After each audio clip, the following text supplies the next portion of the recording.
Let's talk about quid pro quo. This is the first thing that you wrote on the board when I was in your class in January of 1989. Yeah, well, quid pro quo is one of the 6 words you need to know in life. Be happy, that'll scratch your itch. The quid pro quo, to me, means you get out of something exactly what you put into it. There's no such thing as a free lunch. Of course, there are free lunches if you're loaded, but you get out of something what you put into it. And I meant this to apply to my class. If you bust your ass for me, then I will in turn bust my ass for you, and we will both learn a lot. A lot of professors, they say, well, my students, they don't teach me anything. Maybe it's not because I'm slow or something, but my students have taught me so much over the years, and I've learned from them as I hope they've learned from me. But I don't believe that if you don't put something into something worthwhile, then you're not going to get something out of it worthwhile. So I constantly say to my students, quid pro quo, Yeah. that applies to something vocational, avocational, religious. If you're religious, what have you?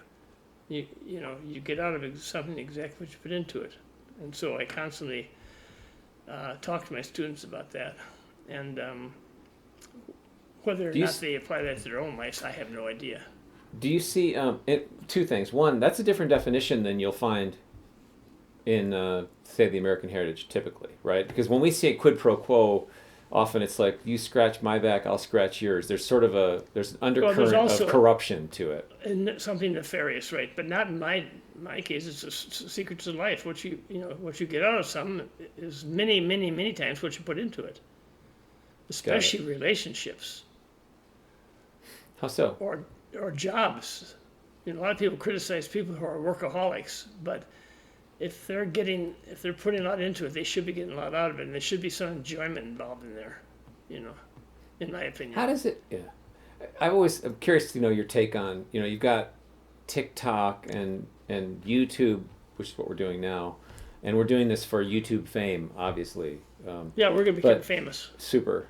I might become infamous. Well, you've already achieved that goal, pal. Thank you very much. Mm-hmm. There are ways. It's kind of a get-rich-quick scheme in some ways, right? There's some people are making hundreds of thousands of dollars a month for doing not a whole hell of a lot, and it strikes me, particularly with teenage daughters, that it can be distracting to them. Like, God, this YouTube or TikTok star. TikTok is basically really short videos, and they're usually completely mindless. That's the goal. I don't know what it is, but go ahead. Yeah, no, it's fine. I would keep it that way. That would be my suggestion.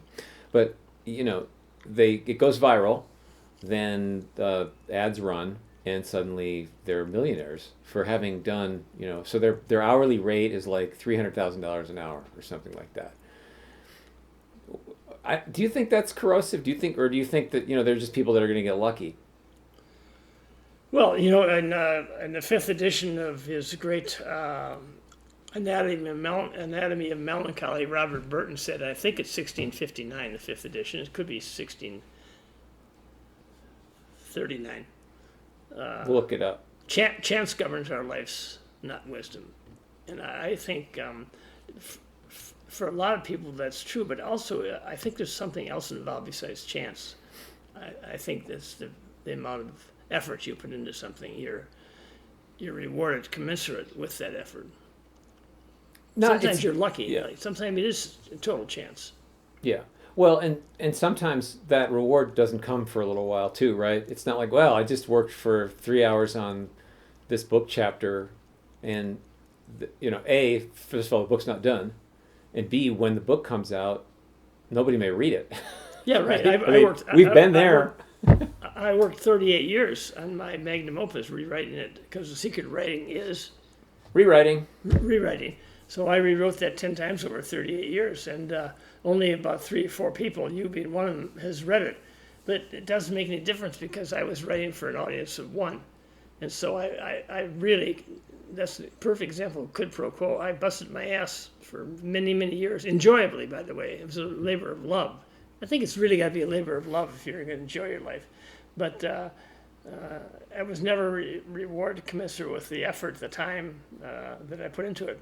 But I myself enjoyed it because I was giving birth to something that was never existent or extant before I started, writing and rewriting this novel. This is an Well, you bring up example. an you bring I up was an gonna say, interesting though, point. Oh, go ahead. Yeah. Sorry. But in the eyes of the world, which is totally interested in monetary success, like the 300,000 for one episode of Tiki Talk or whatever it's called,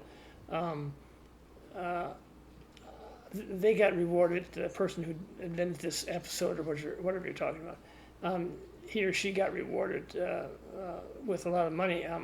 I got rewarded with complete satisfaction of knowing that I wrote the best book I could have ever written, even though people haven't realized it.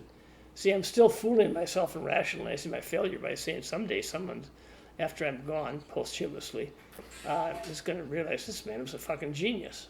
Well, obviously. But I think I am right now. So, Yeah. And no one can convince me otherwise. Not even you. Right. No. Well, why I would attempt to, and then you would refute me immediately. But you bring up, I think, a really cool point, and that is you get out of something what you put into it. It doesn't necessarily mean it's in dollar figures or accolades on the outside. It has to do with, to a huge degree, personal satisfaction and the feeling of accomplishment that is intrinsic as opposed to extrinsic. Oh, absolutely. And see, like, for instance, one of the things I love, I really do like people, and I like being friends, and therefore I put a lot into becoming friends and maintaining friendships with people. But then the return, which I get and I enjoy, is the return friendships that I've had and established with hundreds of my former students, hundreds. Mm-hmm. So, and you know that. You've absolutely, no exaggeration. So, but there was never any kind of ulterior motive. It was just that I liked people, and then I got to know my students really well, and I loved them, and some of them loved me, except for you. Yeah. And, well, in my case, the only reason that you dealt with me back in the late '80s was that you knew that one day we would do Grammar Geezers together, and this would be your ticket, your golden ticket. Well, I saw that if I wanted to have a very healthy retirement fund, I had to hook up with a loser like you. That's right. One of my, Well, and did it ever work out? Right. Oh yeah, for sure. But the point is, see, that was never the itch I wanted to scratch. Right. The itch, my itch, for some strange, weird reason, is that I was never financially motivated to do anything. My sister, she has chastised me for years for not, using my brain, such as it is, to make a lot of money. Well, that was never my intent. My intent was to lead the life which I had imagined. And I met with a success on unexpected and common hours. Of course, that's right out of Walden Thoreau, but anyway. Hey, he nailed it. Just use it.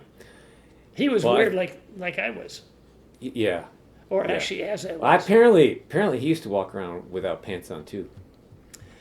That may well be true. You have to ask his bedmate, Ralph Waldo Emerson. Anything else on quid pro quo? I think you've hit the highlights pretty well. I think you have to have. Again, it goes back to these words complement each other. They go together. They're just like stick together. Quid pro quo. But you have to have an itch you want to scratch, I think, in order to have a successful life. And the problem is most people don't really know what their itch is. Most people, out of necessity, have a family, have a car, have a mortgage, have universities that their kids need to go to. You got to save money. Most people don't even think about what they really, really want to do.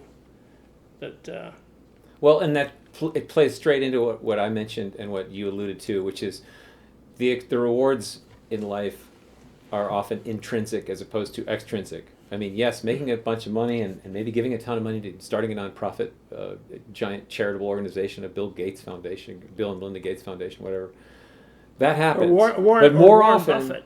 Warren Buffett, who has given $30+ billion to that foundation, among others. Yeah, but I think your point, tying in the quid pro quo with scratch your itch, if you don't scratch your itch with your effort that you're putting in, then the rewards, because they're intrinsic, will not feel commensurate. It will feel like you're working really hard, and because the rewards are not fulfilling you, it'll be a Pyrrhic victory of sorts, an emptier victory than maybe it would have been had you allocated your mind and your time, which is the stuff of life, to quote Ben Franklin, maybe more wisely. So, all right. Well, no, but you see, I want to underscore the fact that by the measure of most people, especially artistic people, I'm a complete failure because my books had never had a large readership. That would be two of us, pal. Yeah, but the point is, though, you see, I created something, and my baby might be ugly, okay? And it might not be fully formed or whatever you want to say, but I created something that did not exist before, so did you. And so that's a way of me giving birth to something and you giving birth to something. And I'm quite satisfied with my babies. I've got 3 of them. Yeah. And you've got 3 of them. Yeah. Yeah. And they're behind me in this video here, and Yeah. it's more than just a hunk of paper. You look at it and you remember the effort you put in and the time you put in and the fact that you really couldn't have made it a lot better based on normal constraints. Yeah, you did your best. Yeah, as you did. So And excellent. so Well, and I hope. Yeah, go ahead. And your reward is an object that you hold in your hands. Yeah, and they're not always. It's not always an object that you can hold in your hands. Oh no, absolutely not. Could There are be people anything. that volunteer at hospitals that there's no physical remnant of your volunteering at the local hospital, say, if that's your thing, or delivering Meals on Wheels. The meals go away by definition, right? I would suspect that Bill Gates and Warren Buffett, generous people like that, get more reward as they get older and reflect upon their life, giving their money away to causes, good causes, than founding Microsoft or Berkshire Hathaway. I would think that would be much more rewarding in their lives than making all the money that they made. But then who knows, because they've never made a lot of money. Certainly in Gates' case, I would assume so, because it's clearly his passion. All right. Well, no, I want to say also Warren Buffett, Yeah. he must be a really good man, because it seems to me like he's never lived excessively. He's got a small house, I hear, in Omaha, Nebraska, and he's done good with his money. Certainly has. Yeah, as we have with our vast fortunes. Well, yeah, I've spoiled my children. Yeah. All right. Quid pro quo. Thank you. Scratch your itch.